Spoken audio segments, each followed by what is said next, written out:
Greetings, Milwaukee, my fellow Americans and my fellow Republicans. My name is J.D. Vance from the great state of Ohio.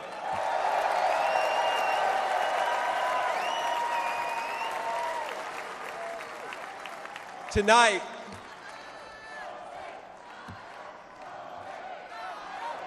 O-H-I-O, O-H-I-O.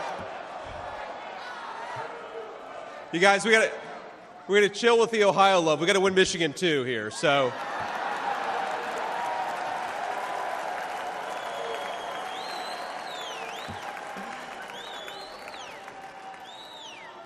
My friends, tonight is a night of hope, a celebration of what America once was, and with God's grace, what it will soon be again.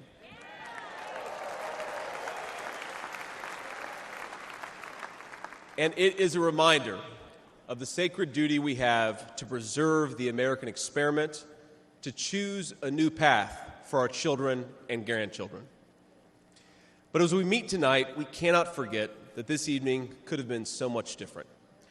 Instead of a day of celebration, this could have been a day of heartache and mourning. For the last 8 years, President Trump has given everything he has to fight for the people of our country.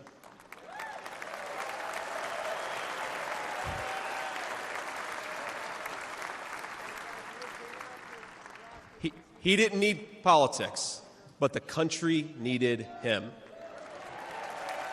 Did it? Now, prior to running for president, he was one of the most successful businessmen in the world. He had everything anyone could ever want in a life. And yet, instead of choosing the easy path, he chose to endure abuse, slander, and persecution. And he did it because he loves this country.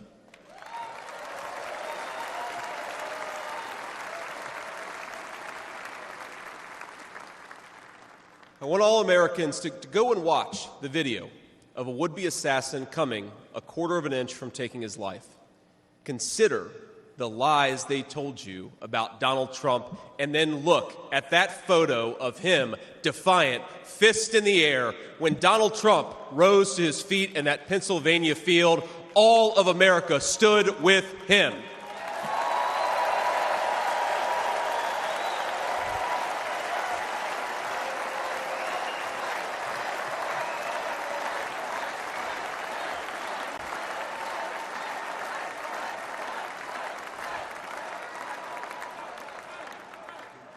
And what did he call us to do for our country?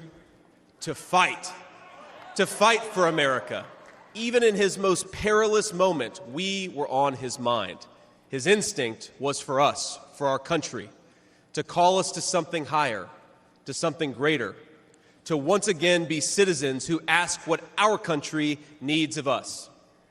Now consider what they said. They said he was a tyrant. They said he must be stopped at all costs. But how did he respond? He called for national unity, for national calm, literally right after an assassin nearly took his life.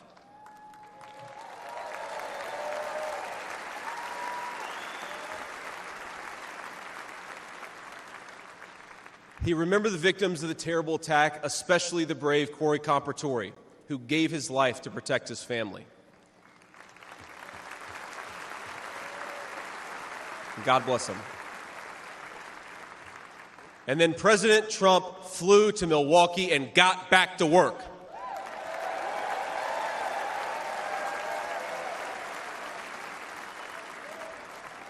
Now that's the man I've gotten to know personally over the last few years.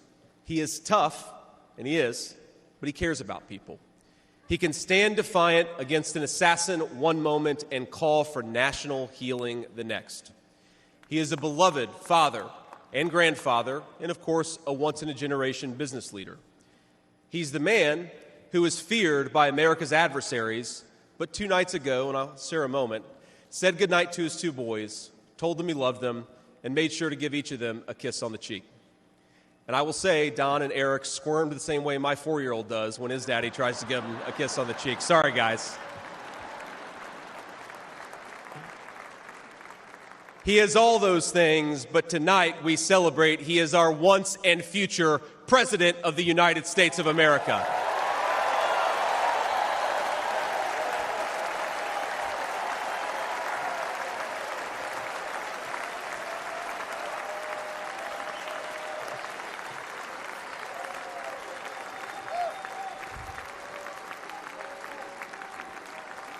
Now, I want to respond to his call for unity myself. We have a big tent in this party on everything from national security to economic policy. But my message to you, my fellow Republicans, is we love this country and we are united to win.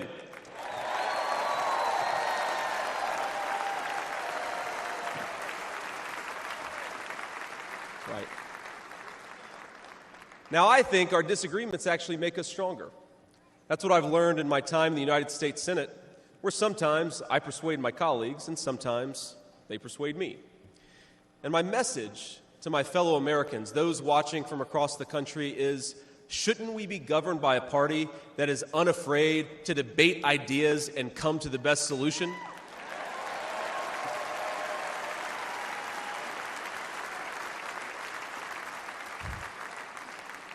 That's the Republican Party of the next 4 years, united in our love for this country and committed to free speech and the open exchange of ideas.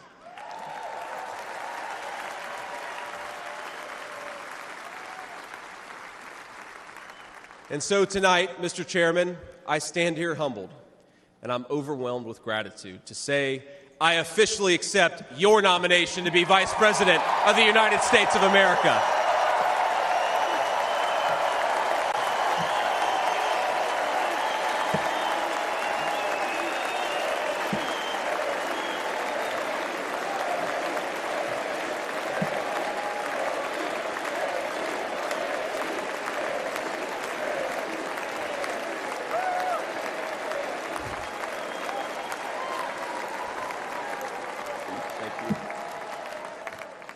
Now, never in my wildest imagination could I have believed that I'd be standing here tonight.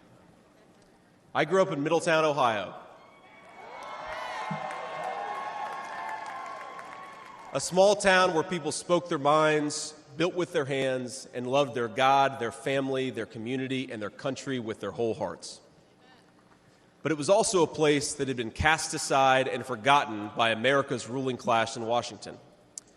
When I was in the 4th grade, a career politician by the name of Joe Biden supported NAFTA, a bad trade deal that sent countless good jobs to Mexico. When I was a sophomore in high school, that same career politician named Joe Biden gave China a sweetheart trade deal that destroyed even more good American middle-class manufacturing jobs. When I was a senior in high school, that same Joe Biden supported the disastrous invasion of Iraq, and at each step of the way, in small towns like mine in Ohio or next door in Pennsylvania or Michigan, in states all across our country, jobs were sent overseas and our children were sent to war. And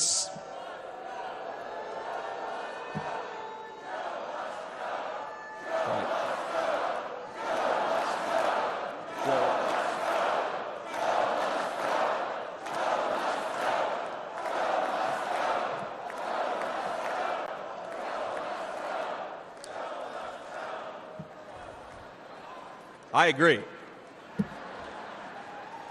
And somehow, a real estate developer from New York City by the name of Donald J. Trump was right on all of these issues while Biden was wrong.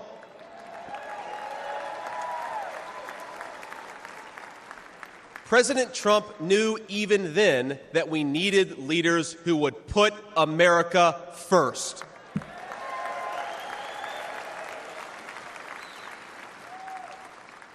Now, thanks to these policies that Biden and other out-of-touch politicians in Washington gave us, our country was flooded with cheap Chinese goods, with cheap foreign labor, and in the decades to come, deadly Chinese fentanyl.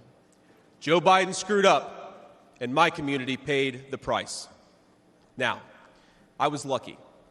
Despite the closing factories and the growing addiction in towns like mine, in my life, I had a guardian angel by my side. She was an old woman who could barely walk, but she was tough as nails. I called her Mamaw, the name we hillbillies gave to our grandmothers.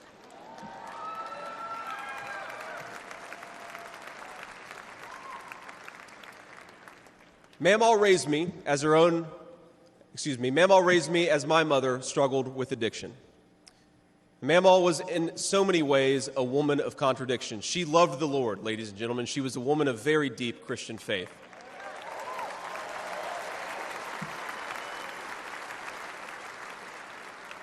But she also loved the F word. I'm not kidding. She could make a sailor blush. Now, she once told me, when she found out that I was spending too much time with a local kid who was known for dealing drugs, that if I ever hung out with that kid again, she would run him over with her car.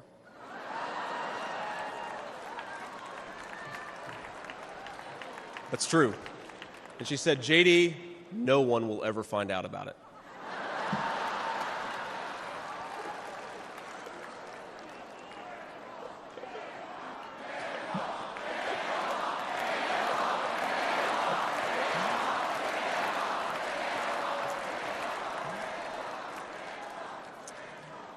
Now, thanks to that Mamaw, things worked out for me. After 9/11, I did what thousands of other young men my age did in that time of soaring patriotism and love of country. I enlisted in the United States Marines.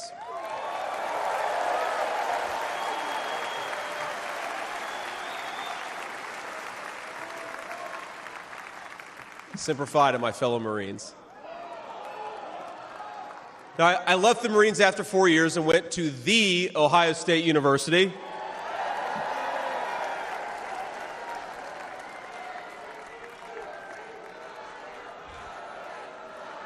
I'm sorry, Michigan. I had to get that in there.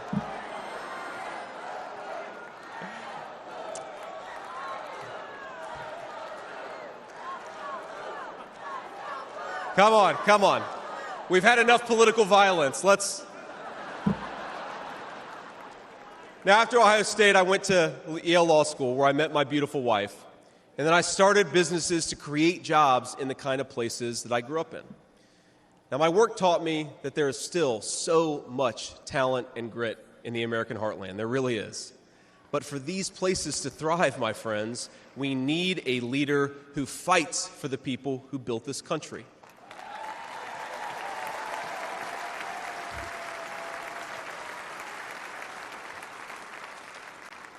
We need a leader who's not in the pocket of big business, but answers to the working man, union and non-union alike.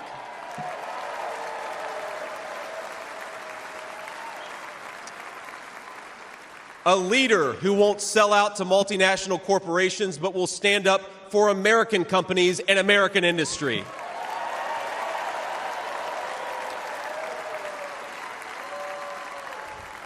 A leader who rejects Joe Biden and Kamala Harris's Green New scam and fights to bring back our great American factories. We need President Donald J. Trump.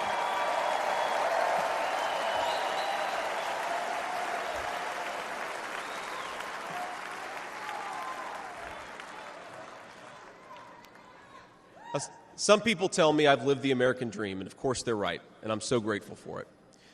But the American dream that always counted most was not starting a business or becoming a senator or even being here with you fine people, though it's pretty awesome.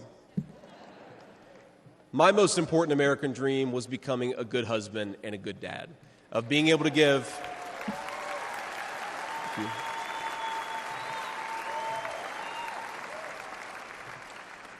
I wanted to give my kids the things that I didn't have when I was growing up, and that's the accomplishment that I'm proudest of. That tonight, I'm joined by my beautiful wife, Usha, an incredible lawyer and a better mom, and our three beautiful kids, Ewan, who's 7, Vivek, who's 4, and Mirabelle, who's 2. Now, they're back at the hotel, and kids, if you're watching, Daddy loves you very much, but get your butts in bed. It's 10 o'clock. But my friends, things did not work out well for a lot of kids I grew up with.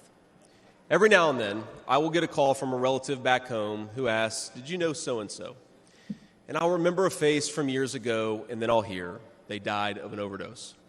As always, America's ruling class wrote the checks. Communities like mine paid the price. For decades, that divide between the few with their power and comfort in Washington and the rest of us only widened. From Iraq to Afghanistan, from the financial crisis to the Great Recession, from open borders to stagnating wages, the people who govern this country have failed and failed again.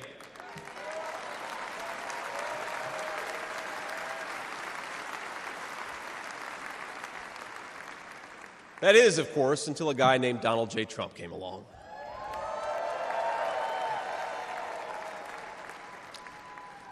President Trump represents America's last best hope to restore what, if lost, may never be found again. A country where a working-class boy born far from the halls of power can stand on this stage as the next Vice President of the United States of America.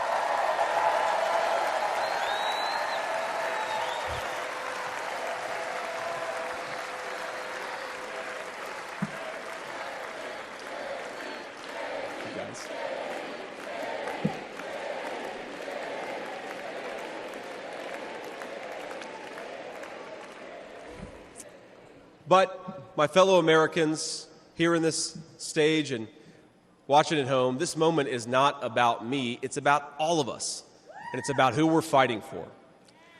It's about the auto worker in Michigan wondering why out-of-touch politicians are destroying their jobs. It's about the factory worker in Wisconsin who makes things with their hands and is proud of American craftsmanship.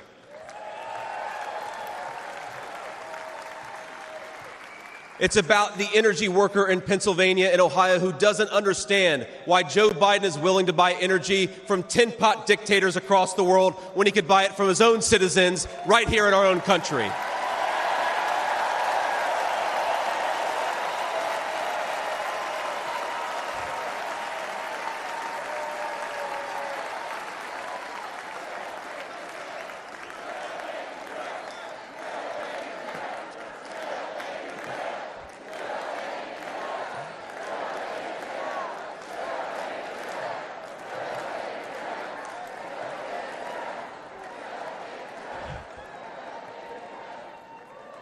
You guys are a great crowd. Wow. And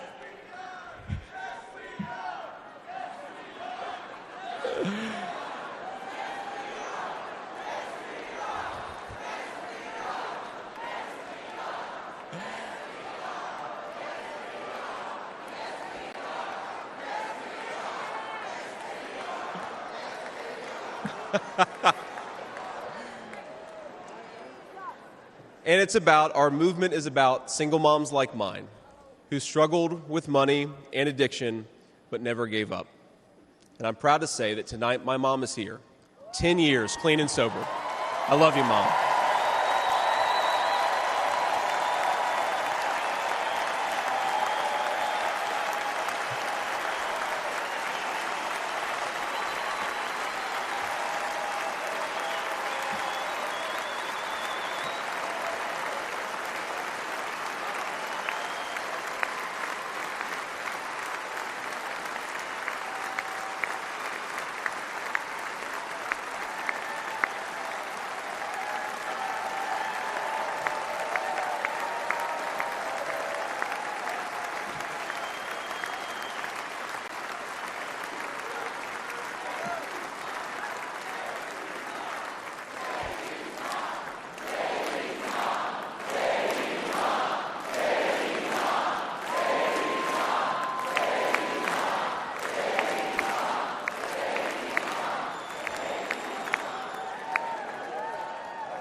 And you know, Mom, I was thinking, it'll be 10 years officially in January of 2025. And if President Trump's okay with it, let's have the celebration in the White House.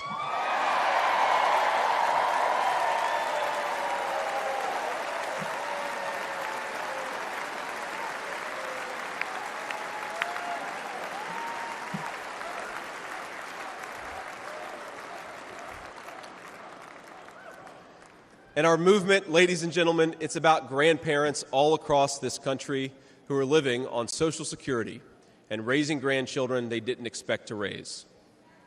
And while we're on the topic of grandparents, let me tell you another Mamaw story. Now, my Mamaw died shortly before I left for Iraq in 2005.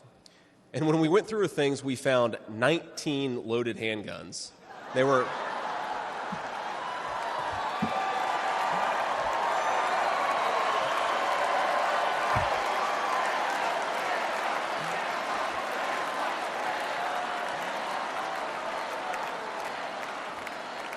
Now, the thing is, they were stashed all over her house, under her bed, in her closet, in the silverware drawer.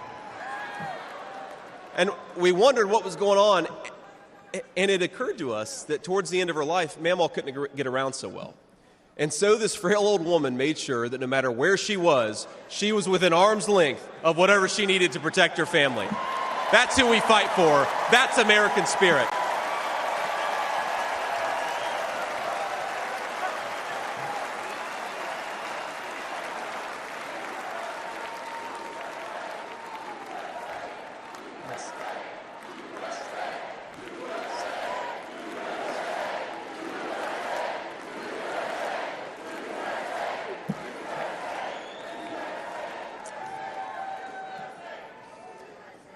Now, Joe Biden has been a politician in Washington for longer than I've been alive, 39 years old.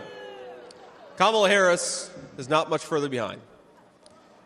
For half a century, he's been the champion of every major policy initiative to make America weaker and poorer. And in 4 short years, Donald Trump reversed decades of betrayals inflicted by Joe Biden and the rest of the corrupt Washington insiders.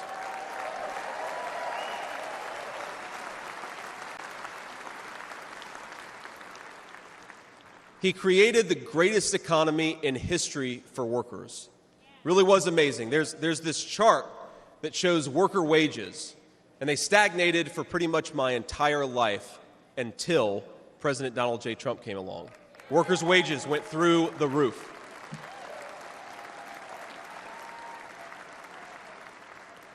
And just imagine what he's going to do when we give him 4 more years.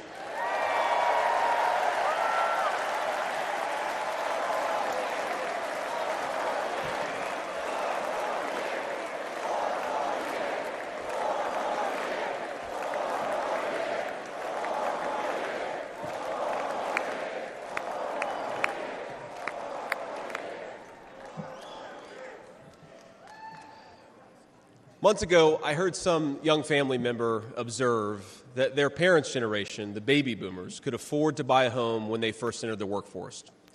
But I don't know, this person observed, if I'll ever be able to afford a home. The absurd cost of housing is the result of so many failures, and it reveals so much about what's broken in Washington. I can tell you exactly how it happened. Wall Street barons crashed the economy, and American builders went out of business. As tradesmen scrambled for jobs, houses stopped being built. The lack of good jobs, of course, led to stagnant wages. And then the Democrats flooded this country with millions of illegal aliens. So citizens had to compete with people who shouldn't even be here for precious housing. Joe Biden's inflation crisis, my friends, is really an affordability crisis. And many of the people that I grew up with can't afford to pay more for groceries, more for gas, more for rent, and that's exactly what Joe Biden's economy has given them.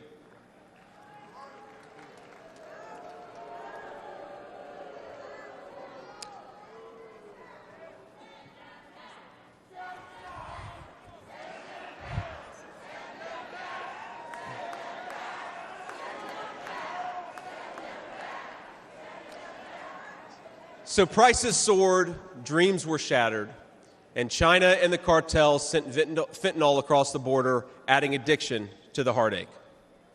But ladies and gentlemen, that is not the end of our story. We've heard about villains and their victims. I've talked a lot about that, but let me tell you about the future. President Trump's vision is so simple and yet so powerful. We're done, ladies and gentlemen, catering to Wall Street. We'll commit to the working man.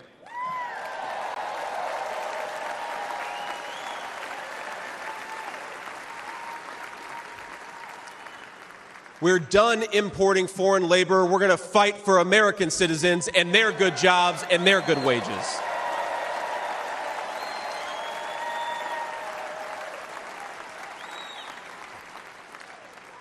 We're done buying energy from countries that hate us. We're going to get it right here from American workers in Pennsylvania, in Ohio, and across the country.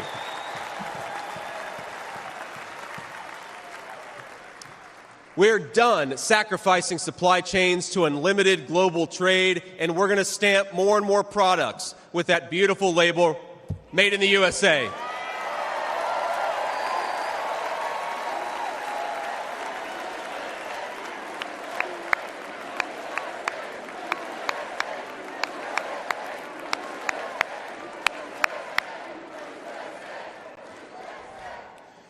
We're going to build factories again, put people to work making real products for American families made with the hands of American workers.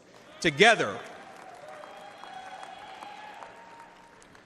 we will protect the wages of American workers and stop the Chinese Communist Party from building their middle class on the backs of American citizens.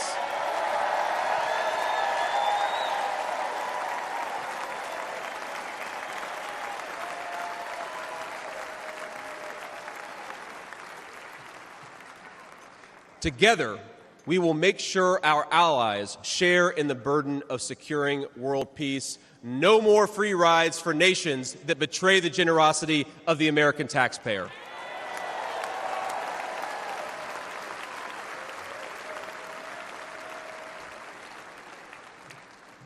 Together, we will send our kids to war only when we must. But as President Trump showed with the elimination of ISIS and so much more, when we punch, we're going to punch hard.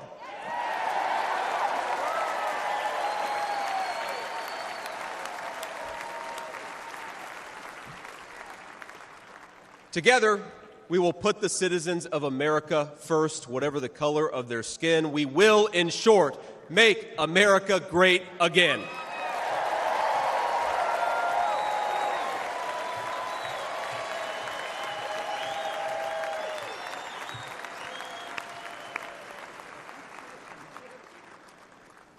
You know, one of the things that you hear people say sometimes is that America is an idea. And to be clear, America was indeed founded on brilliant ideas like the rule of law and religious liberty, things written into the fabric of our Constitution and our nation. But America is not just an idea. It is a group of people with a shared history and a common future. It is, in short, a nation. Now, it is part of that tradition, of course, that we welcome newcomers. But when we allow newcomers into our American family, we allow them on our terms.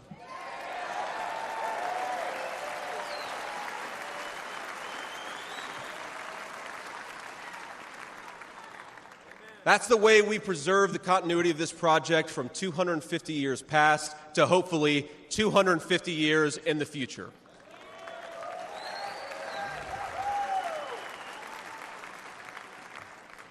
And let me illustrate this with a story, if I may. I'm, of course, married to the daughter of South Asian immigrants to this country. Incredible people. People who genuinely have enriched this country in so many ways. And, of course, I'm biased because I love my wife and her family, but it's true. Now, when I proposed to my wife, we were in law school, and I said, honey, I come with $120,000 worth of law school debt and a cemetery plot on a mountainside in eastern Kentucky.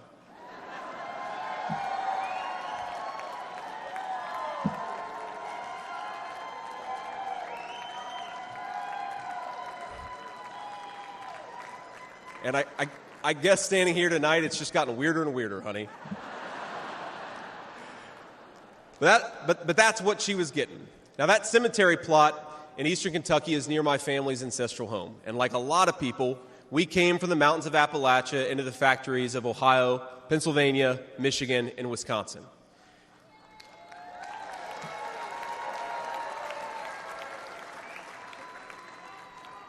Now that's Kentucky coal country, one of the 10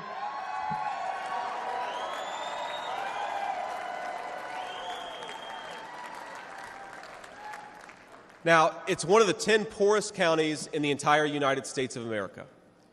They are very hardworking people, and they're very good people. They're the kind of people who would give you the shirt off their back even if they can't afford enough to eat. And our media calls them privileged and looks down on them.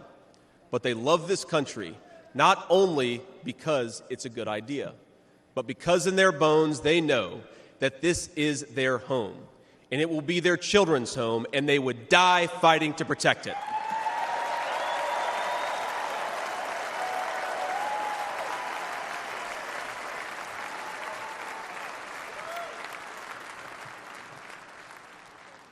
That is the source of America's greatness. As a United States Senator, I get to represent millions of people in the great state of Ohio with similar stories, and it is the great honor of my life. Now, in that cemetery, there are people who were born around the time of the Civil War. And if, as I hope, my wife and I are eventually laid to rest there, and our kids follow us, there will be 7 generations just in that small mountain cemetery plot in eastern Kentucky. 7 generations of people who have fought for this country, who have built this country, who have made things in this country, and who would fight and die to protect this country if they were asked to.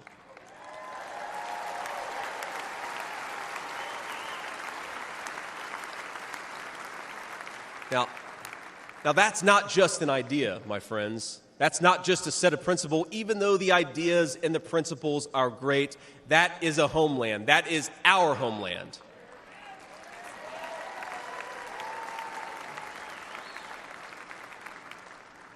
People will not fight for abstractions, but they will fight for their home. And if this movement of ours is going to succeed, and if this country is going to thrive, our leaders have to remember that America is a nation and its citizens deserve leaders who put its interests first.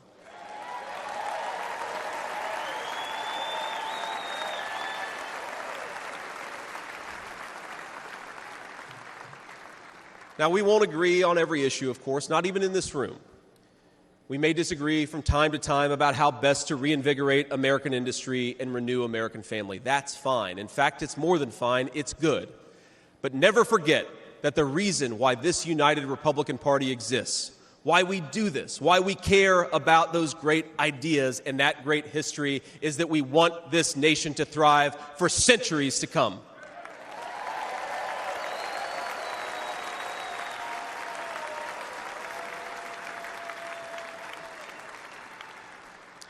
Now, eventually in that mountain cemetery, my children will lay me to rest. And when they do, I would like them to know that thanks to the work of this Republican Party, the United States of America is as strong and as proud and as great as ever.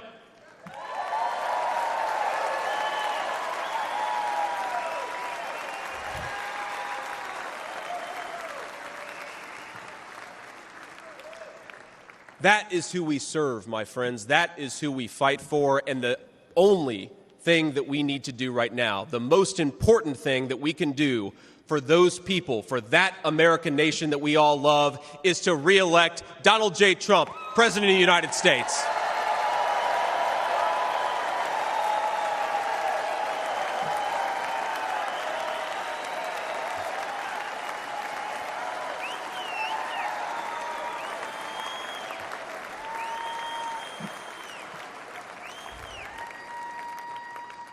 Mr. President, I will never take for granted the trust you have put in me. And what an honor it is to help achieve the extraordinary vision that you have for this country. Now, I pledge to every American, no matter your party, I will give you everything I have to serve you and to make this country a place where every dream you have for yourself, your family, and your country will be possible once again.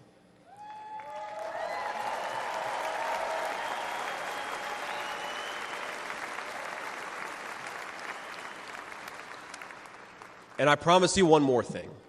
To the people of Middletown, Ohio, and all the forgotten communities in Michigan, Wisconsin, Pennsylvania, and Ohio, and every corner of our nation, I promise you this. I will be a vice president who never forgets where he came from.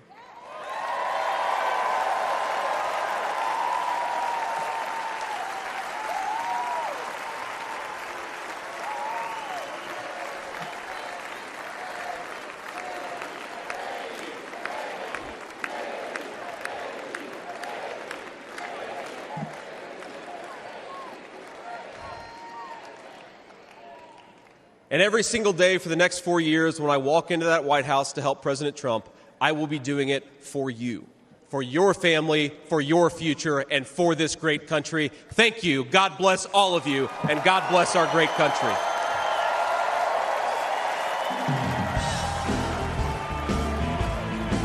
Thanks for watching. Stay updated about breaking news and top stories on the NBC News app or follow us on social media.